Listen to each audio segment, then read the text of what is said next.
something that we do in our workplace is when a girl gets her period, she gets a day off. Because OPPD is a women-led organization and girls as well. So we also want to find like a balance between how we can make pastoralism lifestyle really cool for those communities, while they don't really miss out on the trends that's also happening around them. So it's quite a big lot of work. I hope we make it. We've already started the initial planning. We work with different partners at the moment. So I would say so far so good. And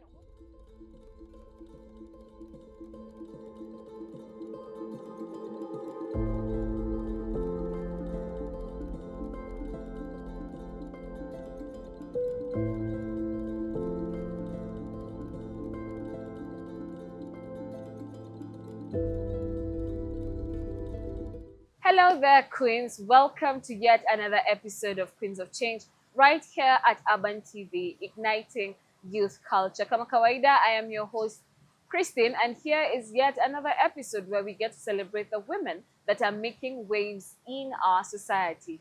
Karibuni sana. So today with me here is an amazing, beautiful lady. As you can see, she is one of those people that like to preserve culture, and it is from that she wants to spread the message of preserving culture. As we are aware, sisi tunakuwa lakini tunaacha mila zetu nyuma na tunasema mwacha mila ni mtumwa. So we're going to be having a conversation with her, get to know what her advocacy is all about, and I hope you're going to learn something. Do you care to introduce yourself? Thank you. Thank you for having me. I'm You're grateful welcome. to be here. My name is Fozia Noor. I work with the organization called OPPD, Organization for Pastoral Peace Development, and I am a culturalist as well. And I promote the Somali culture and traditional dresses. Yeah. Before we even get to your organization, why do you think it's important for us to preserve our culture? I think because we always say, want to be a part of community and also our identity as well. So if we don't really understand anything about culture, people can tell us who we are, Yeah. So, but if we know who we are and where we come from, our history, what we used to wear, it can give us like a sense of identity and belonging, and as well a way that we can share that culture with other people. That's why I feel like it's really important. Okay. And when you say preserving our culture, what exactly are we looking at? Are we looking at just the dressing, or what else are we looking at? At the moment, I think the one that's majorly forgotten is the dress. The dress. Yes, because fashion is evolving, and there's new taste for fashion and a lot of influence coming from fashion. I think it's really important if we like stay with our unique traditional design, for example, and also we can learn from it, borrow from it, but to keep it as it is, I think it's very beautiful and quite preserving. Yes. I will say. Yes. I love that you spoke about fashion. I'm honestly the biggest fan of fashion. Okay. How do you think we can incorporate, for example, the Somali culture and the new trending fashion, for example? What's like I just said, we need to borrow it, the old design. Fashion, what they have been doing, actually there's nothing new under the sun. That's true. They have just been reinventing from all cultures, basically, like Louis Vuitton and those designs. I think, is it Louis Vuitton, the one that has the Maasai prints? Yeah, the Maasai prints, and also West African prints and all of that. See, they all borrowed it from our culture, but it's us Africans who wants to look like other people, but other people want to look like us. Yeah. So I think it's important we teach the young generation, like your ancestors were not idiots. They were not running after, lions. I don't know, like what the Western school teaches us. Yes. These are people who really were proud of who they are, and they had really good designs in terms of their traditional clothing. Like when I wear the guntina, people look at me like, is this from Greece? Where did you get this from? So I'm like, no, this is what my ancestors used to wear back in the days. Yeah. And maybe for someone that doesn't know what a guntina is, could you describe the guntina? I have pictures. I'm going to post them here as we edit, but just describe what the guntina is. I'm sure they know what it is, lakini hawajaiona. Yeah, true. Yeah. So it's like it's quite simple dress. You just tie it here and here, and that's it. It's quite versatile and really. What I really like about it is it gives me this sense of like femininity. You know, you feel like when you are really connected to your feminine energy. Yes. That's how I feel like when I wear it, and you're just elegant. Basically, that's what I would say. Yes. And quite antique. Yeah.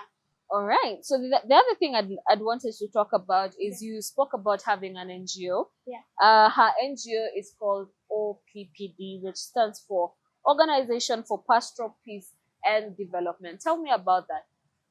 Yes, I'm glad you asked that. OPPD stands for, as you said, Organization for Pastoral Peace Development. We formed it to invest more on adaptation for communities in the ASAL counties, arid and semi-arid lands. And also to empower women, because OPPD is a women-led organization and girls as well. Yeah, overall focus on developmental work, mostly, you know, in pastoral communities. There's communities who keep camels, goats, and, you know, all of those cattle, whatnot. So they don't know anything about farming. And in the ASAL counties, there's usually like drought crisis, floods, you know, and communities, they don't really know how to really adapt towards this. Yes. So we thought we will contribute majorly on the shift that's happening at the moment towards from pastoralism to farming. Also find a way we can find a coexistence between that, because we don't want to delete their community's lifestyle. Yes, yes. We want to accommodate their lifestyle and as well bring in modern projects that can also help them get alternative livelihoods, introduce drought-resistant crops. Yeah, also in terms of technology as well, because we don't want to risk the community going full on technology. Yes. You know, when I used to live in the village basically, and I used to look after the animals. Yes. And I'll see people coming from town. I'm like, why am I the one who has to stay here? I want to be among, you know, those children that are there. So we also want to find like a balance between how we can make pastoralism lifestyle really cool for those communities, while they don't really miss out on the trends that's also happening around them. So it's quite a big lot of work. I hope we make it. We've already started the initial planning. We work with different partners at the moment. So I would say so far so good. And what would you say are some of the challenges that these pastoral communities are facing, and how are you, with your organization, helping them or trying to bring or bridge, at least give them something, a soft landing? Because unajua, you cannot solve all the problems, we all know that. True. But then how do you prepare them for a soft landing with the problems in their society? First of all, right now we are teaching them how to be independent, basically. Because from the local organizations and all the international organizations, right now we're facing a lot of funding cuts that's happening with USAID. Yes. So what is that telling us? You know, we are learning from that as well. So we are restructuring the way we work to a way that we can accommodate the community needs, and as well not do a lot of continuous emergency response as it was before. I feel like a lot of funding that was going towards emergency response might be what the community needed at that time, but I think moving towards training community to move towards adaptation is way better. We will get communities that are not dependent on the system, but can create things and contribute to the system the same time in a majorly way, basically. Because if you empower someone, if you teach them how to fish, they will go do it. But if you give them the fish, they can only eat for so long. Exactly. Yeah. So we're teaching them at the moment. The floods are happening there, so we're training communities in the Alipune ward in Dadaab. There's in Garissa. Okay. Yeah. So we're teaching them how to dig holes, so that when those kind of things really don't need much from you, we just teach them, because they really don't know how to do it. Yeah. So we just how to dig the holes and also harvest the rainwaters, so that during the floods, during the drought season, they can use the water for farming. Yeah. Yeah, A good so at friend of least- mine called Chris Kira. Mhm. He's the biggest fan of harvesting water. Like if you go to his social media, constantly he's always talking about harvesting water. It's such a shame that we are at a place that can flood, Mhm. but then we have droughts. We're at a place that can flood, Yeah. but then 2 weeks later, hatuna maji. How do you think people should harvest water now that you've talked about it? Well, in terms of, there's so many ways that you can do it. The easiest one that anyone can do is, I feel like the youth should really, especially the men, Yes. since we talk so much about masculinity, Yes. I think those are masculine activities. Mhm. Of course, women can do it, but digging holes, that can, it doesn't have to be really like big. You can Mhm. start small. Like Yeah. you can bring the boys together Mhm. and start digging, like at least you start something, Yeah. not just, what happens is during the floods, the community, mostly the men, they will go to the TV and say, we are facing floods. We're being forgotten by the government, and Yeah. but there's no, like, the first step should really come. I believe should come from the community themselves. Mhm. So digging holes is first of all, that's like the flooded water. Yeah. But harvesting rainwater should be like when we were kids, me and my mom used to do that. So you just, there's, I don't know how to say, the mabati. Uh-huh. You put that thing like that. It's It's like a tunnel or something like yeah, some on sort- the roof. Yes. Yes. Yeah. So then the water goes there, and then you put A tank or tank. something Yeah, to yeah. So collect the water. yeah. So it will fill in overnight or during the day, whichever Yeah. you like, and it's good, really clean water. Yes. Yeah. And rainwater is so sweet, by the way. Yeah. I don't know if I'm the only person that thinks that, but rainwater is so delicious. I know. It has like a taste. Anyway, those Once- that get it, get it. Yeah. Once you're used to it, you will not really be drinking any water. You're like, this water, it looks Exactly. tastes dead, but this one is like a life water. Yes, you know? yes, yes, yes, Yeah. yes. There's something you had said about having an organization that is by women specifically. Yes. What percentage would you say of your employees are women, and why do you think it's important to empower the girl child or the women? At the moment, we are a small organization, as I said. So we have 10 employees, Mhm. 7 of them women. Oh, girl power. And Uh-huh. also, what's something that we do in our workplace is when a girl gets her period, she gets a day off. Now I need to talk to my boss about this. Yeah.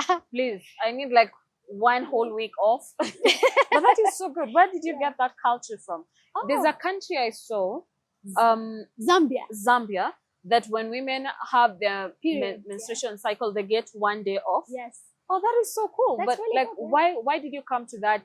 Is it's a privilege, by the way, to be able to stay home especially on your first day of period. Yeah. Cool. Yeah. So what really made you think of giving women this 1 day off? Honestly, I feel like the system we're using is heavily running on the men's cycle. So the Sure. men's cycle is like the sun. It's 24/7. Yes, yes, yes. They're yes, always like pumped to do things. Mhm. But as women, we have, like they say, we have 4 phases. Like once we are happy, when we are what's called ovulation. Is that? Mhm. Ovulation. Yeah, ovulation. Yeah, we're so happy. We want to do things. We're bubbly. Yeah. But then when we're about to get our period, we are in like a low. Yeah. You know, Yeah. you're like, you feel like you don't want to do anything right now. Everything annoys you. And then when you finish your period, it's like, okay, now I want to start projects. And Yeah. yeah, so I think it's good, like if we consider that, for also to have like for women to have better impact in what they're doing. Mhm. It's good we consider how their body works. We Yeah. have to respect it as well. Yeah. Yeah. And I think maybe just before we wind up, Yeah. in the recent Kenya, Mhm. there has been a lot of people that have NGOs. Kila Oh, siku yes. unaongea na mtu, huyu ako na NGO, huyu Yeah. ako na NGO, huyu ako na NGO. Yeah. What makes your NGO stand out Mhm. from the vision? Like, what is it exactly makes your NGO stand out, and why is it different from others that claim to be trying to help other people? Thank you. That's a really good question. Mhm. Like I said, we're moving towards adaptation, and we're creating a community that is entirely sustainable by itself. We're introducing farming to pastoral communities. Mhm. We are also introducing shepherding schools, like schools for children that look after camels or cows so that they don't really miss out. So it's like we are working on their circle. We don't want to say like, okay, your system is entirely wrong. You look after there's that term that in Swahili that people use. Actually in Somali, rerbadio. You know what I mean? Someone rerbadio. Relbadio. Yeah, it means like someone who doesn't know anything. Oh, okay. But that's not true. You know, this is where we get our culture from. These are people who know about, who actually preserve the environment better. Because before, when the British came to Kenya, they said the pastoralists are harming the environment. Yes. But later on, they did a study and then they find out these people actually, the way they even graze the cattle or the camels is they go with the season. So they will graze in this particular region and then they will leave. Then they will come back when this particular environment comes back to life. Yeah. So we are working on that cycle as well. Keeping in mind indigenous knowledge and modernization, and also, you know, see how we can move forward and not leave what we inherited from our ancestors behind. Yeah. I think there's so much more to learn from your organization, but then out of Kiketi hapa siku moja, we will never be able to run it out. So I think one thing that I would want you to do is look at that camera. Okay. We call this segment the Queen's Corner. Share some knowledge about the pastoral communities and why it's important to take care of them, because kuna wale watu wanasahaulika, wanabaki nyuma, and we want everybody to go tunasonga mbele sisi wote. All of us, yes. So please look into that camera and speak to a child that is somewhere there, analisha camel, haoni ya kesho. Hey you, that little kid that's standing somewhere in the desert with no water and wondering why the world has left them behind. I want you to know you're not alone. I and many people are thinking about you, and you will make it. Just keep on going and don't give up on yourself. Thank you so much, Fauzia, for coming and gracing us with your presence right here at Queens of Change. And I hope you at home have learned something about culture. Jomo Kenyatta once said, when they came to our land, they had the Bibles and we had the land. They taught us to pray with our eyes closed. But then when we opened our eyes, they had the land and we only had the Bibles.